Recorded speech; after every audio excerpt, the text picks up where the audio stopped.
Friends, this is a night of truth. And on this night of truth, many of us come here struggling to comprehend the many events of the past year and the state of our society. We are shocked at what has become the new normal. We fear that our nation is, as a friend of mine said, spiraling, devolving, perhaps. When we get together, we ask one another, what's going on? Can you believe this? Who can we trust?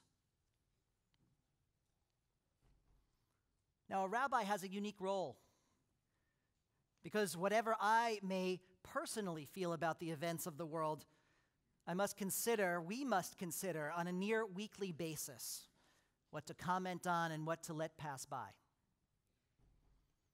We've contemplated what issues are worthy of a Shabbat sermon or which might demand a rare public statement to our entire congregation. Most importantly, we've deliberated over when to encourage our congregation to take action.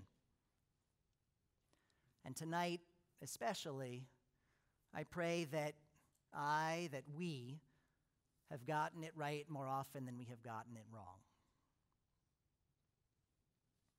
I want all of you to know that we hew to the principle that we cannot respond willy-nilly, shifting our focus with the latest headline. Rather, I want us always to respond, to speak, to act based on eternal values that we and our people have long held dear. Our truth is constant. It does not depend on who is in office.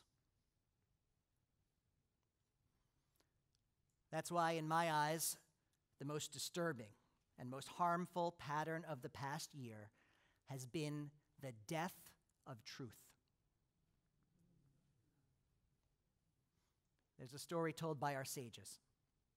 Rabbi Shimon said, when the Holy One of Blessing decided to create human beings, the angels formed themselves into factions. Some of them were in favor of God's decision, while others urged God to reconsider. According to the Psalms, the angels of righteousness and peace fought with one another. The angel of righteousness said, God, let human beings be created because they will perform righteous deeds. While the angel of peace said, no, God, let them not be created. They will only create war and strife. So too, the angels of love and truth fought with one another.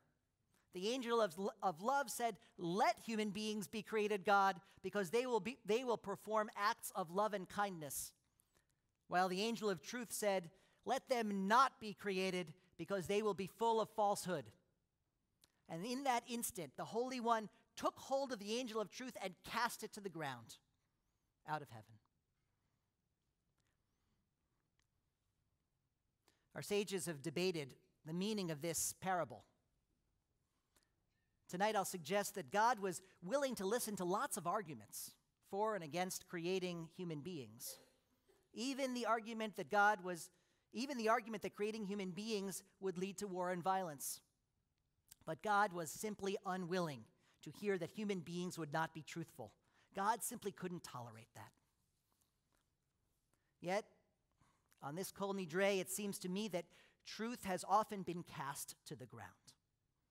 Truth has been evaded, obscured, trampled, and I fear that we now live in a society that has precious little regard for truth.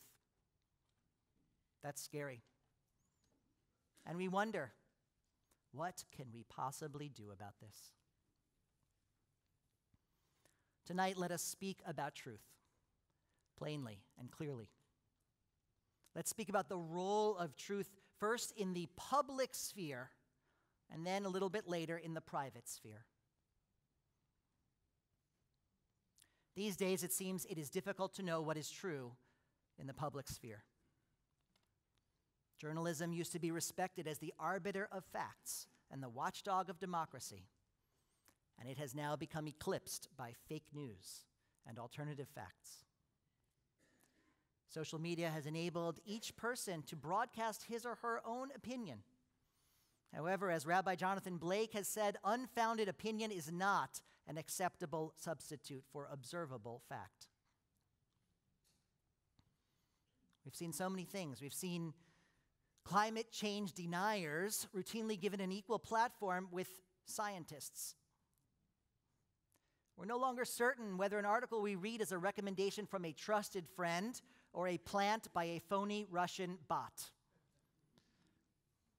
We found that major corporations knowingly deceived consumers and lied quite baldly and with seemingly minuscule consequences. And we've seen heads of state hurl unfounded boasts and insults across the Pacific Ocean, at once seeming to play some sort of a game, but simultaneously threatening nuclear war. Hannah Arendt, herself a refuge from the Nazis, said, "The chances of factual truths surviving the onslaught of power are very slim indeed." Sure, we'd like to blame those in Washington or in corporate headquarters or in the media, but that doesn't accomplish anything. It's all too easy to blame others for this disturbing trend.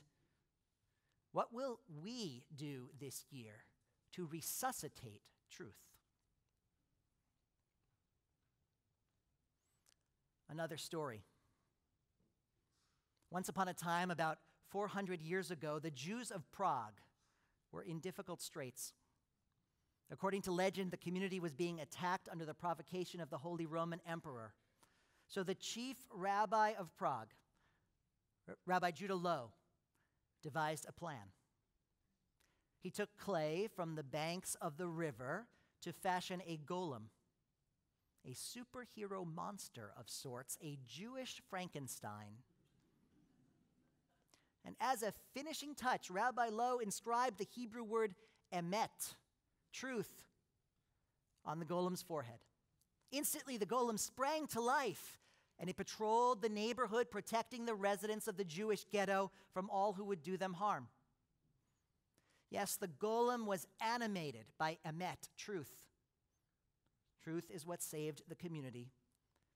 In the public sphere, truth exposes evil and defends the innocent.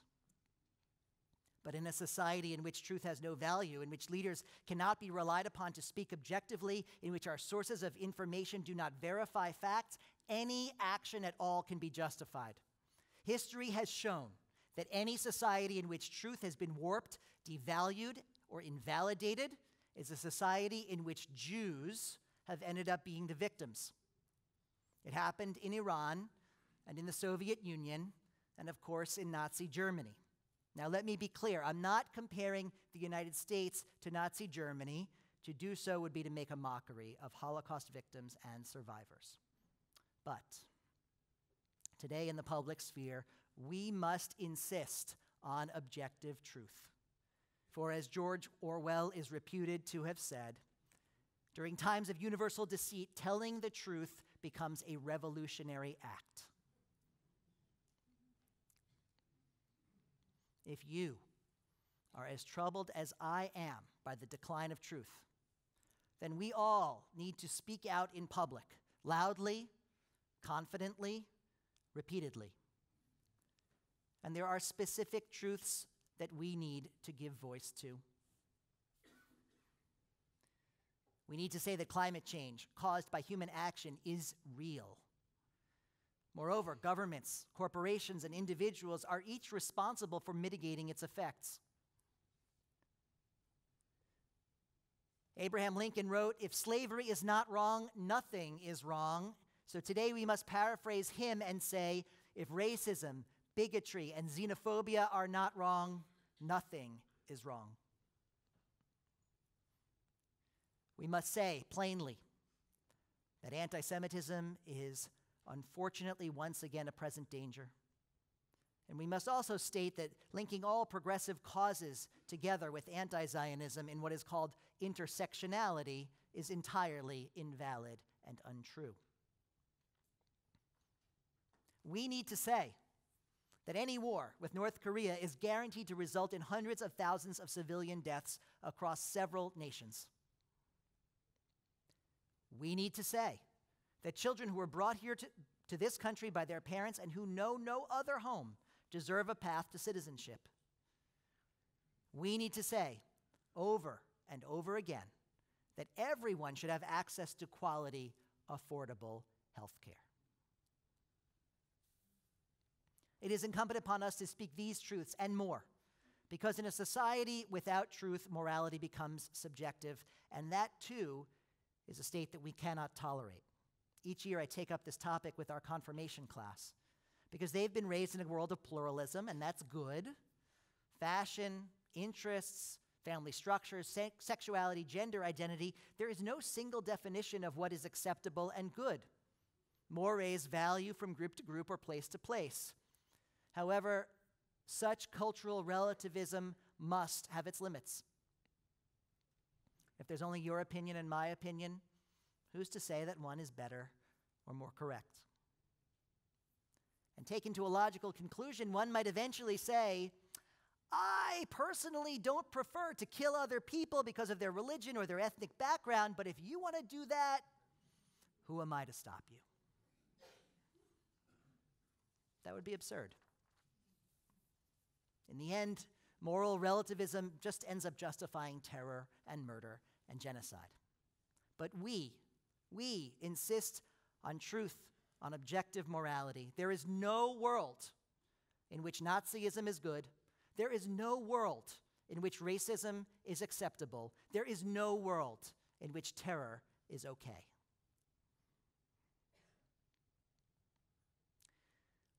Yes, we are obligated by our values and our history to insist on truth in the public sphere. Judaism asks us to focus on what is eternally true, not ephemeral. So let us not spend our time distracted by tweets. Let us not countenance a society in which truth is devalued and invalidated and cast to the ground. Let us instead recreate a society defined by truth. Truths that are insisted upon and spoken out loud in public.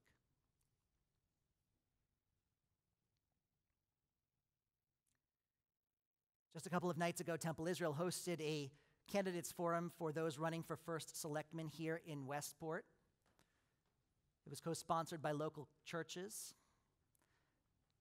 We did this because we felt that our congregation needed to be a forum for truth in the public sphere. And here's what I recommend for all of us. When you talk with friends, don't just lament the latest outrage. Articulate what you know to be true. When you're at the dinner table with your family, don't let yourself be distracted by the sound bites of that day. Engage in conversation about facts and principles. And then choose the truths that are most important to you. Find your place to speak them proudly and with conviction, and commit to upholding them in the public arena. Now, at the same time, Judaism has always viewed the public sphere and the private sphere as separate and different from one another. While we insist on the centrality of truth in the public sphere, it's important to recognize, especially tonight, that the private sphere, and by that I mean our home, our marriage, our relationships, our family, that's the private sphere. In that domain, truth is another question altogether. Because in Jewish tradition, truth occupies a place of surprising ambiguity in the private sphere. What ambiguity, you should be saying? What about the 9th commandment? It's right above my head. Doesn't it say, don't lie? The 9th commandment. Specifically, it says, Lo ta'aneh v're'echa ed shaker. Do not give false testimony. In other words, don't lie under oath.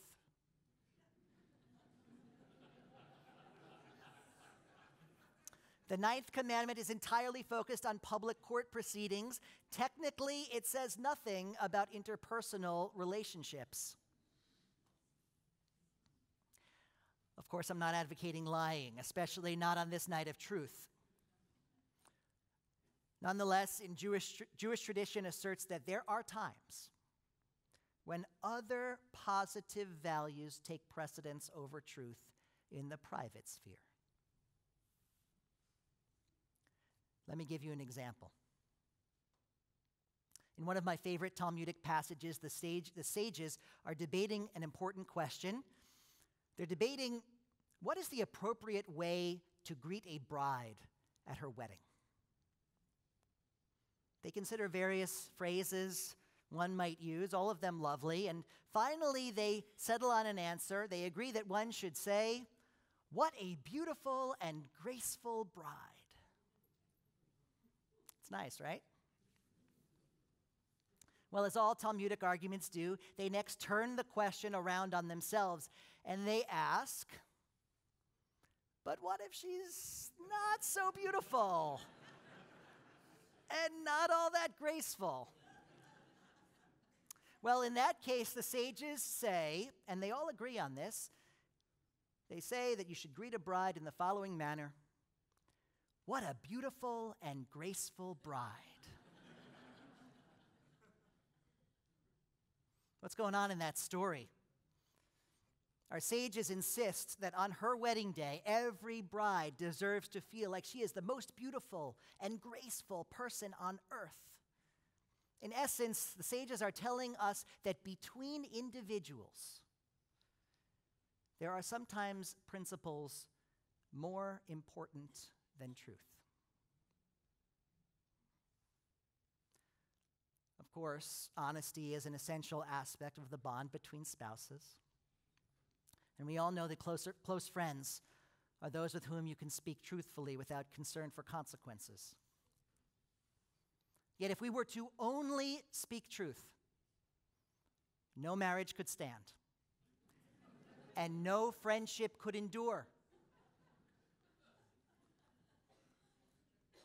We often erroneously insist on making truth our highest priority, and as a result, our homes and our relationships suffer. Tension builds when facts take precedence over the feelings of those we love. Discord arises when I am sure that I am the only one who is right. Truth, unchecked, can be destructive. So think for a moment about your relationship with your spouse or partner, your children, your siblings, your parents. Decency and honor are more important than hard facts. Empathy and compassion take precedence over being correct. Pride and love are valued over accuracy. And peace is more important than precision. I have learned that very often the choice comes down to this: you can be right or you can be loved.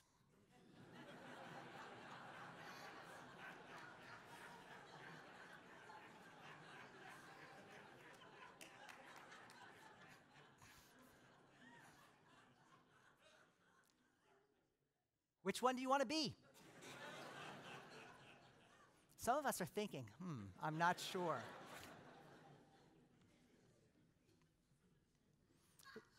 Let's be honest about our truthfulness. Was there a time this year when your need to be right overwhelmed your desire to be loved? Was there a time this year when you shared the truth as you saw it with a loved one or friend and ended up hurting him or her? Was there a time when you could have shown compassion or empathy or honor instead? Would you like to go back and do it over? Yes, we all want to have happier marriages and closer friendships and better relationships with our siblings, our parents, our children, our partners. So let's try this. The next time we have an opportunity to tell someone how right we are and how wrong they are, let's honor them with compassion and decency, patience and love instead.